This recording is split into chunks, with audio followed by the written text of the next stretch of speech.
So Sonic Prime Season 3 just released. Season 2 came out a while ago, but this is one of those shows where it feels more like one season that's split into 3 parts, rather than having 3 distinct seasons. So Season 2 felt more like a middle without an actual conclusion, and I find shows like that to be kind of difficult to talk about, so I figured I would wait until we actually got Season 3 to cover it all. Spoiler warning to anyone who hasn't seen the show yet, I am going to be delving into the ending. Sonic Prime follows Sonic on an adventure through the multiverse.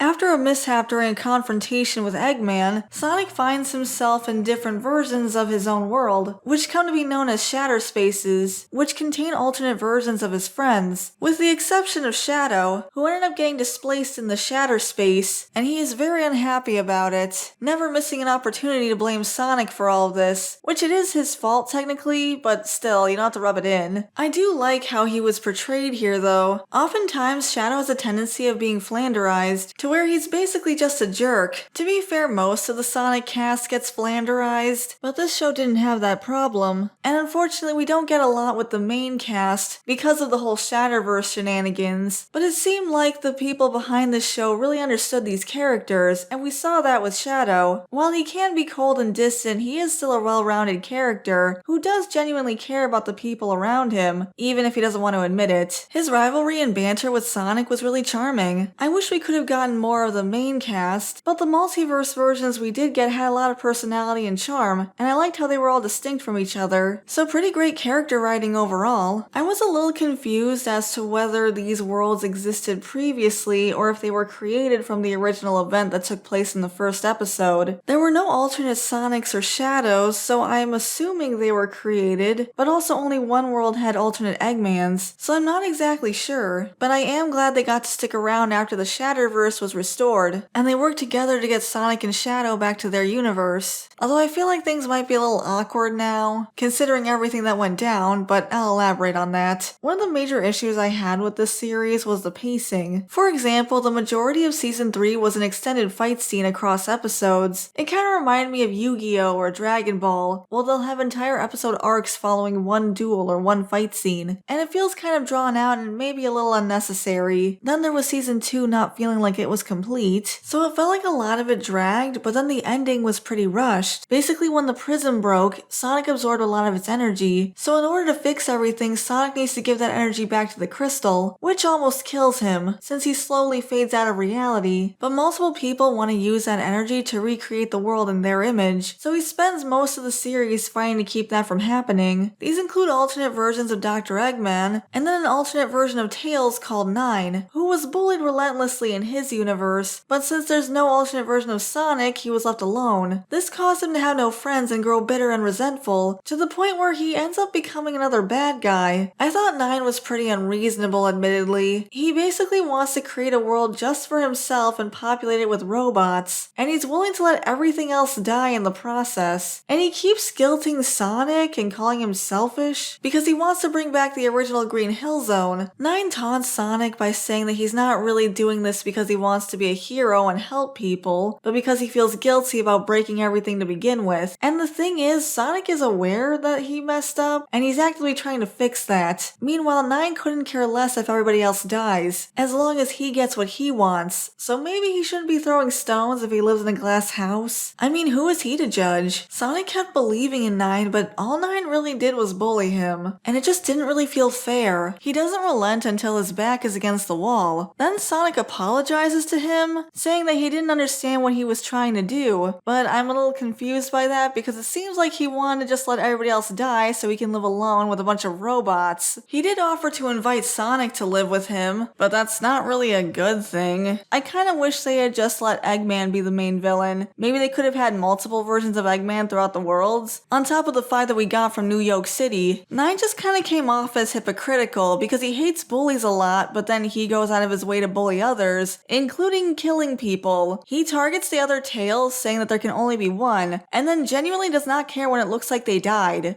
There is only one me.